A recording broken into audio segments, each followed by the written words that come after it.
rational and open. I spent my whole life swimming in lies.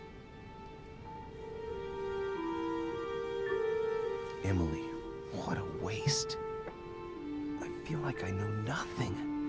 That I have to learn everything all over again. I'm a demon. I age more slowly. I can mentally manipulate people. I don't even know if it's a good thing or a curse.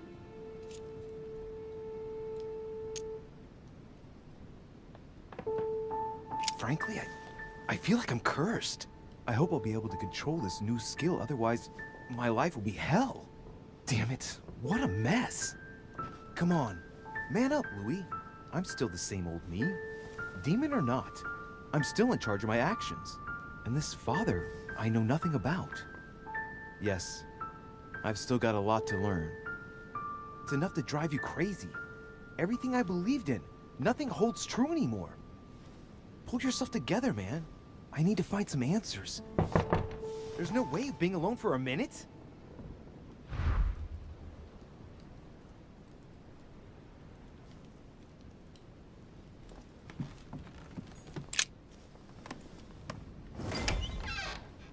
Sir Gregory? Good day, Louis. I think it would be good to talk. How are you feeling? I don't know. I understand. I heard that William spoke to you at last about our nature and our family. It's a good thing, but you must be a bit shaken up. That's the least you can say. I bid you welcome among us, Louis.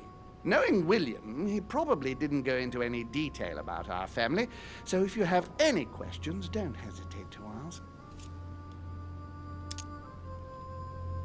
How long has our family been in existence? We have been here since the very beginning. What do you mean, exactly? Are you trying to get information from me? No, not at all. I was just wondering why that particular question seemed to disturb you. Let us not insist, then. You yourself weren't very convinced by the question, it seems. How many of us are there in the family? We are 8 brothers and sisters.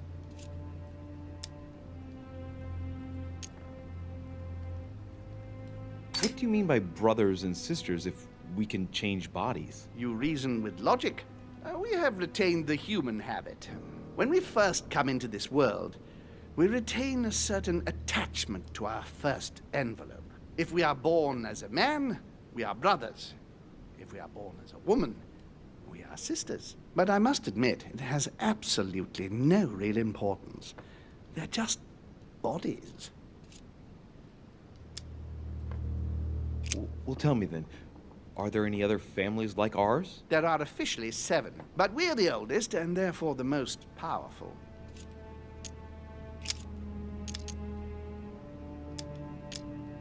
Is there a head of the family? You'll see. You'll meet them all, of course, when you are ready. They created us and set out the rules, especially our father. As for our mother, she retired from the political stage. We don't see her much anymore. I think that all these questions simply bore her. What's Lord Mortimer's problem? I think he allows himself to be devoured by a need for recognition. Has he always been like that? More or less, but thinking about it, I believe that the birth of our latest sibling greatly accentuated his discomfort. Do you think he's jealous? I didn't realize you were so good at behavioral analysis. Indeed, William certainly is prone to jealousy. Finding one's place, notably in the eyes of our father, is not easy, and we each do what we can to succeed. But I can't justify this perpetual rebellion against our rules. I see. There is still much to learn. Yes, it's true. You've got some catching up to do, my boy. One thing you must understand, regarding any disagreements that might arise between William and myself, is his position with regard to mankind. What do you mean? Well, for centuries we've been trying to help, and therefore preserve humanity. Monarchies are simple and practical. They enable us to inspire humanity efficiently, and I can't understand why William wants to replace them with democracy.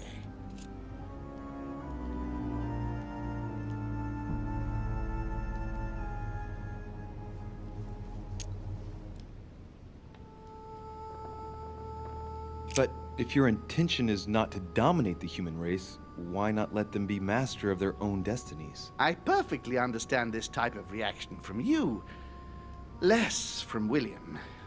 The main thing you're lacking is time. Man is transient, and one of his particularities is that he does not learn from the errors of his peers. He uses up an incredible amount of energy building and destroying whatever he himself has put into place. If we weren't here to help them, guide them, I sincerely believe that humanity would have become extinct by now. On the other hand, we are eternal. When we plan ahead, we do it for the long term.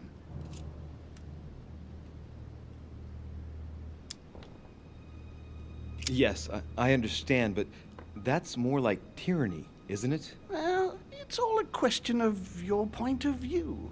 From man's point of view, I can understand how he would have that impression if ever he found out. But don't forget your true nature. From the demon's point of view, in other words, ours, letting man do as he thinks fit would equate to letting him race to his own demise. But what about man's freedom to choose? That is man's worst enemy, Louis. Imagine a creature that dies without reaching the age of adulthood.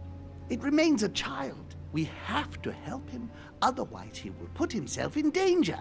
It has taken centuries for our family to establish relative peace between demons. Thanks to this policy, we have been able to decide everything by confining the other families to subordinate roles. And now William is obsessed with disrupting everything. Peace between demons? What do you mean? I'm not talking about conflicts within our family. If that was all there was, everything would be fine. But several other families, younger but nonetheless powerful, are trying to upset the balance. At present, we dominate most of the major countries around the globe. But some families are pushing, via less influential countries, to gain ground. Do you understand? As best I can, yes. When the time comes, you must take up a position on the political chessboard. I only hope your father doesn't take you down with him.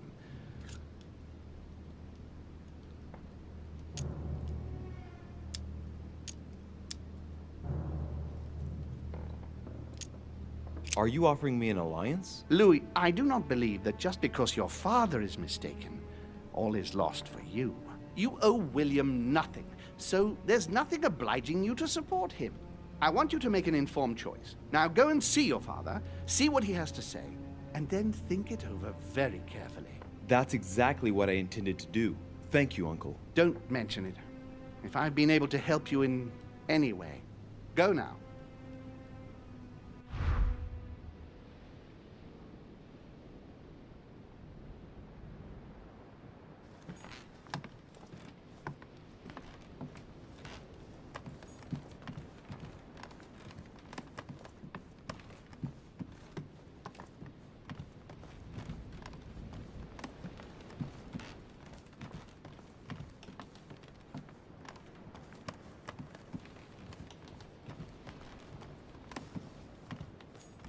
I haven't the time.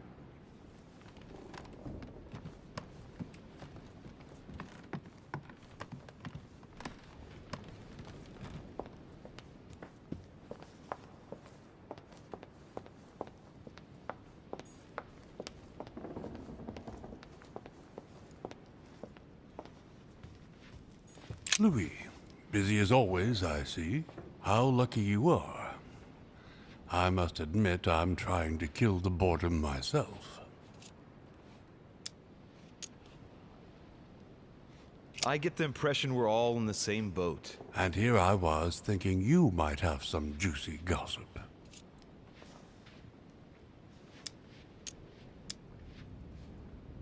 Well, Mr. Godoy heard that we are expecting a last-minute guest. Pardon? Yes, a certain Al-Azif.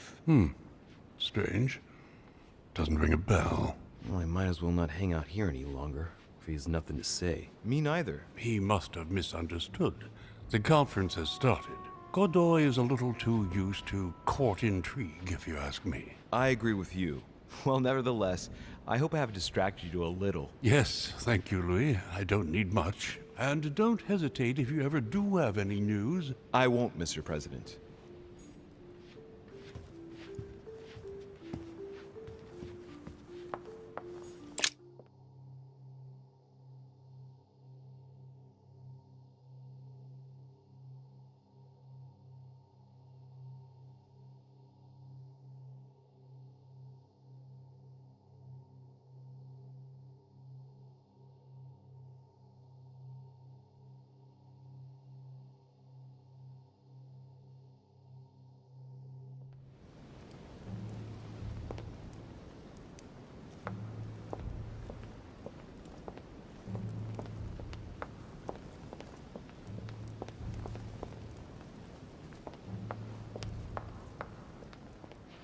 Louis, I was sure you would stay.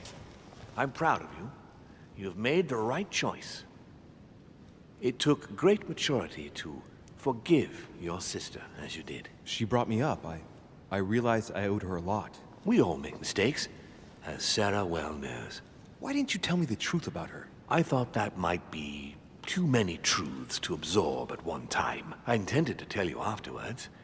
You were in a hurry, so I made a decision. You've been able to understand and choose for yourself. How do you feel? Hard to say. Worried. I wonder where it's all going to end. What could be more normal? It may have been a bit brutal, but you've just grown up in a very short space of time. From now on, you can influence your own future. I will guide you. We've all the time we need. You're not the first to make me that offer. What do you mean by that? Your brother, Sir Gregory. Gregory. Why am I not even surprised? What did he say?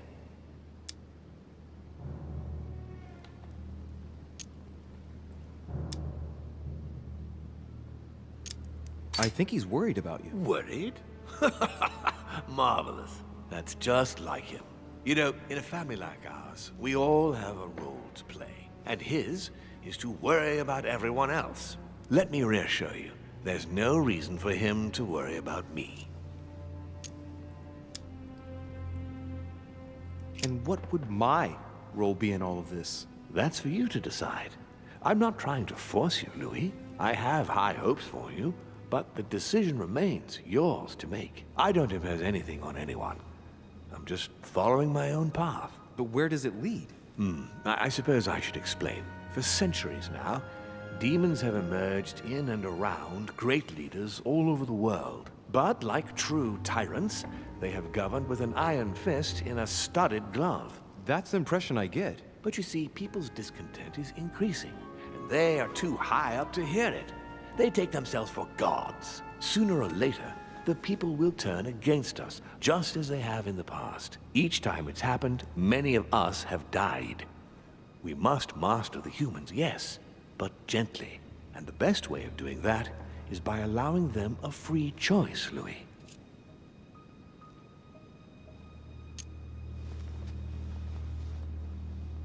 You really are trying to liberate men. Of course, not entirely, no. It is easier to keep control over people who slumber than people who are oppressed. A man with nothing to lose is a dangerous man.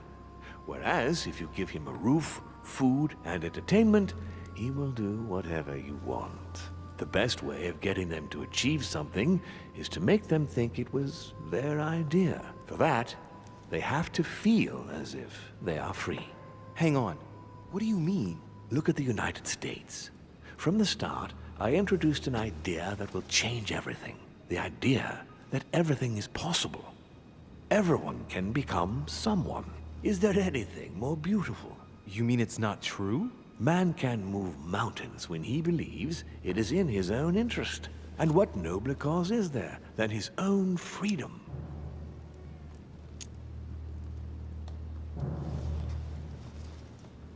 But that's completely immoral. Immoral? Louis, you surprise me. Morality has nothing to do with it. Morality is a concept that we invented ourselves to domesticate man. Don't react like them. Can't you see? It's all within your grasp. It's not very noble if you ask me, but maybe you invented that concept too. What will happen if I refuse to subjugate men? It will come naturally to you, my son.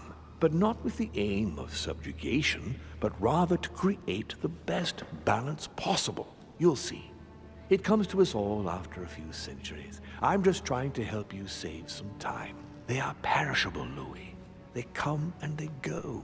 They are mere butterflies that take themselves for gods. If we give men the feeling that they are free, I am convinced that they will exceed their limits. And it is only from that condition that humanity shall rise up. But do you want to dominate or raise humanity higher? I want it to advance. I want it to progress. Man is our vessel. If he progresses, then so do we. Wouldn't you like to know what we really are? Who do you mean? Demons? Yes, us. our species. I've been searching for centuries, trying to find a way to explain the reason of our existence, but humanity has not yet evolved enough to make any progress on the subject. I am convinced that the sciences will bring that knowledge someday. So, that's your objective, is it? To understand who we are. I understand your goal, but the change you propose is not really a significant one. It is merely more smoke and mirrors. You must understand that we directly depend on men.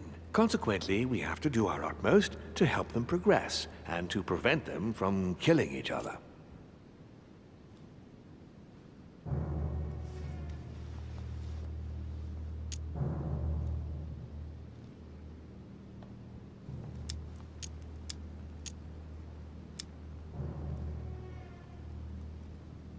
What proves that men are unable to evolve without our control? Look at history. Every time man tries to act on his own, he creates more problems than solutions. You will understand better after a few centuries. Our family clings to its privileges and to the past, and that's how they are putting us in danger. The time has come for change. Now that you know your true nature, there are still a few things I need to teach you. What do you mean exactly? A new skill, and not the least, Louis. It's about taking control of a person. I don't see how I could do that. I shall help you the first time. How do you do it? It's an animal resonance. How it works is still a bit unclear even to us. Like a wave or a sound? That seems the most likely, yes. In my opinion, demons are capable of tuning their psychic frequency to that of others. That is why, for example, I tend to surround myself with deaf and dumb servants. The servants dressed in black. I infiltrated them. I opened a channel between them and me, and then I deprived them of speech and hearing. This way, no other demon can turn them against me. Okay, let's not waste any more time. I deduce that you're impatient to master what's in store for you. That is good. I thought I'd mix business with pleasure for this first time.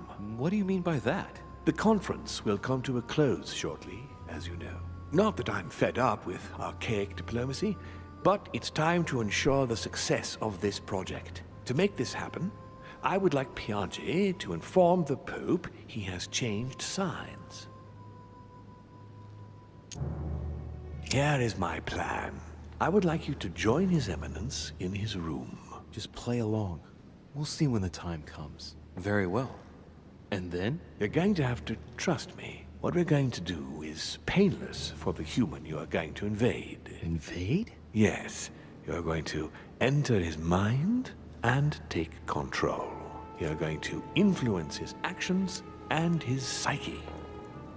Make him speak, then concentrate. You must focus on him in order to feel his thoughts. Then, while speaking, you must link with him. Once you're done, you will naturally find your way to the source and enter into his thoughts. But what if I fail? Trust in your instincts. You just have to let yourself go. You have the skill. Let your nature come to the fore. You'll see. If you fail, you'll be in for some light banter with His Eminence. That's all. There's nothing to be afraid of. Very well. Perfect. Go now. The Cardinal is in his room. You will have to write a letter to the Pope as if Piaget had written it himself. In this letter, tell the Pope that whatever happens during the conference, he must follow my propositions. But be careful. In order to protect himself from counterfeiters, the Pope had Piaget's hand tattooed with a symbol to be sure of his identity. You'll see when you're inside him. You'll understand. Once it's written up, just bring it back to me, and I'll send it off immediately. All right, I'll take care of it.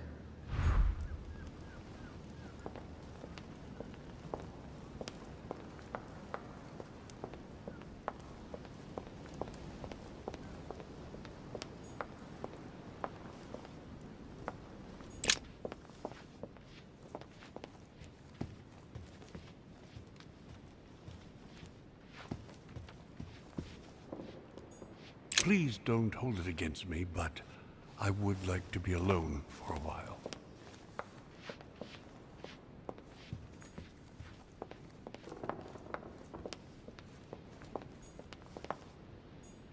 Monsieur Johann van Vulner.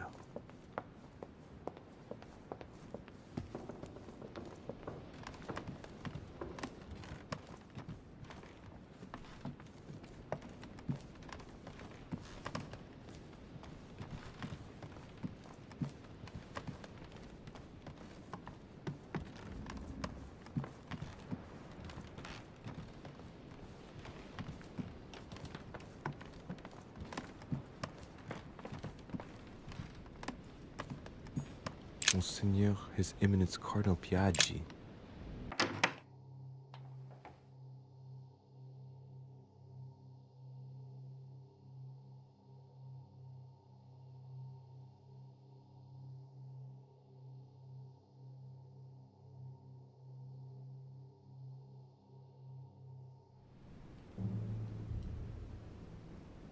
Ah, well, Louis, what brings you back to my chambers? May I sit down? Of course, Louis. Don't you feel good? Yes, but if I'm gonna pass inside you, I'd better sit myself down first. It's nothing, don't worry about it. Well, what can I do for you? Right. Now I need to concentrate. I wanted to speak to you, Your Eminence.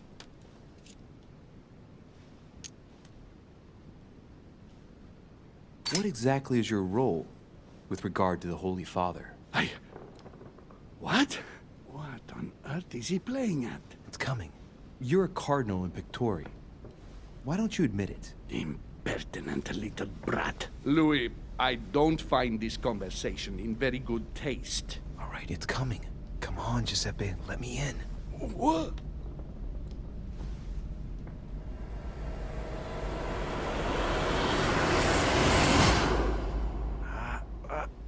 I've done it. I've done it, damn it. He was right. This is just crazy. I can't believe it.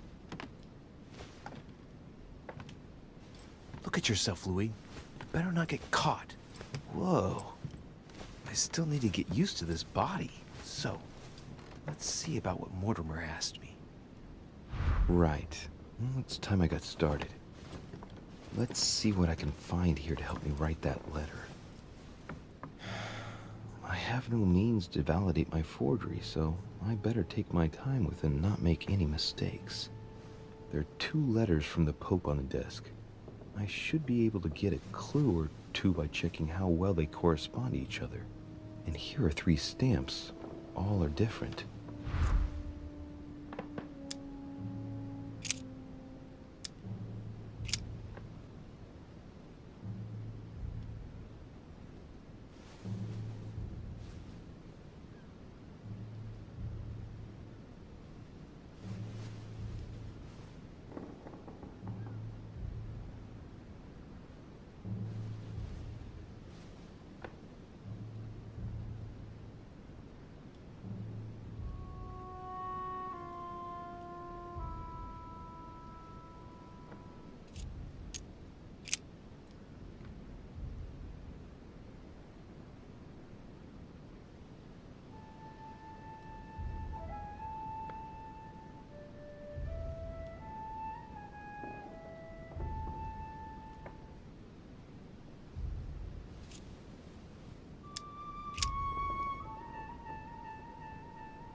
In one of the letters, the Pope asked Piaggi to change and to stop using his personal stamp.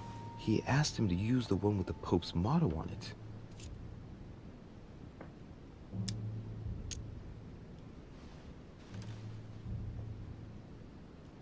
It must be in Latin. And I remember that. Flore in Domo Domini.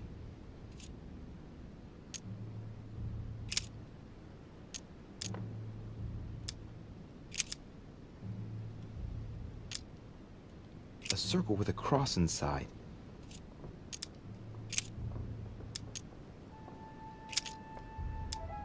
On it is written, Flore in domo domini. Latin, it blooms in the house of God.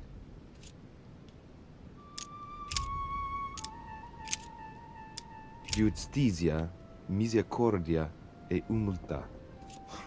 Boy, I think it's in Italian. Justice, mercy, and humility.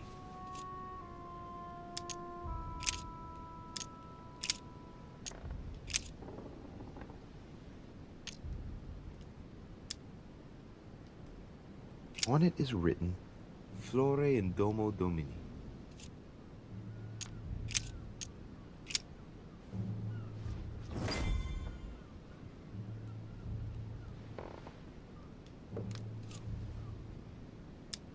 There's a kind of code composed of 6 letters that they always write under the dates of their correspondence. According to Mortimer, it's got something to do with Piaggi's tattoo. I guess I'll have to write one for today's date. Now, ideally, it'd be better to do without it, but I'm going to need to be extremely clever here. Today, the date is 24/01/1793.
Today, the date is 24/01/1793.